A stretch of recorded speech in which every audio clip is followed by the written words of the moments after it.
people in the US don't understand this region, and I think that people tend to fear what they don't understand. And I think like we're so creating separation from each other into these like two fundamentalist camps of, you know, Iran on one, what I call like on one end of this teeter-totter, and American kind of like imperial Christianity thing on the other teeter-totter. And, you know, the rest of us are in the middle somewhere trying to figure out what it all means. And I think that's the biggest problem. It's just we just don't understand other worlds. They think they're right and everybody else is wrong, because that's the message that's being delivered to them. And as I said before, that's creating too many stereotypes, and it's making it harder to break them. I was thinking of even my American friends, even my relationships with people from the US have been affected and changed, and my perspective as well was making me quite frustrated, because I thought that, well, how can I be friends with the people who are from the same country than of those who came and invaded my family and killed some of its members? So I think that no matter how much civil society or people or community or young people or individuals can make, on a high level, this should be taken into consideration.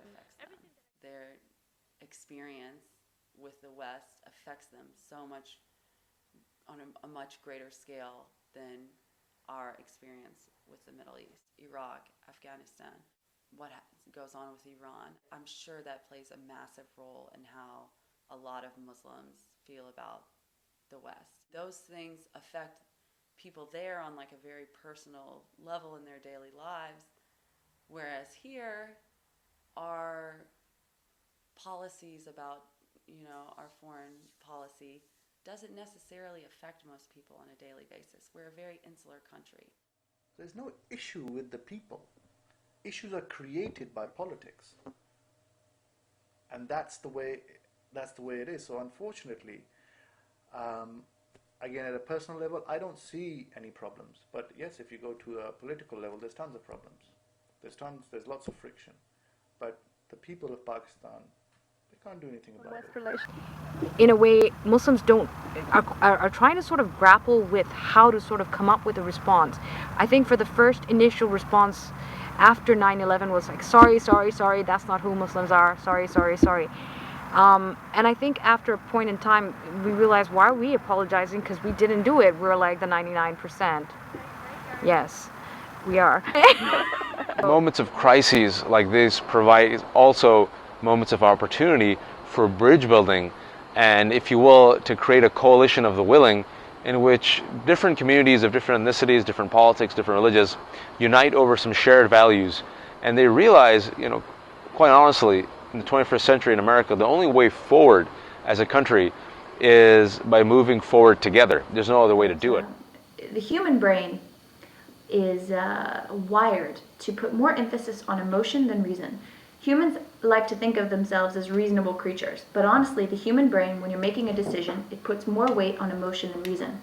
So statistics can only go so far. I think that the way people have to connect is emotionally and through a personal connection. And I think that the news media, the dense news articles, the think tanks, academics, and government programs, it's not helping bridge the cultural gap. Meet people, go to networking events, look for people who are different, look for people who have stuff on, or are wearing a veil, or are wearing something that's weird and you're not accustomed to. Because I've learned this throughout all of my years of working and learning, and I've really learned that if we initiate the first step, if we really try to really understand people and remove the stereotypes that are in our heads, which I know sounds a bit cliche, but one of the ways to remove these stereotypes is to actually understand a person, get to know them, what are their interests, how do they do things in their culture. First step in breaking stereotypes between Western countries and predominant Muslim countries would be changing the dynamic of the internal societies of both countries. What I mean is, this might sound a bit trivial, but I think it's the most important step we need to do. If we teach people about forgiveness, about dialogue, and how it's going to improve their lives and how it's going to improve their relationships with the outside world, I think we will change people.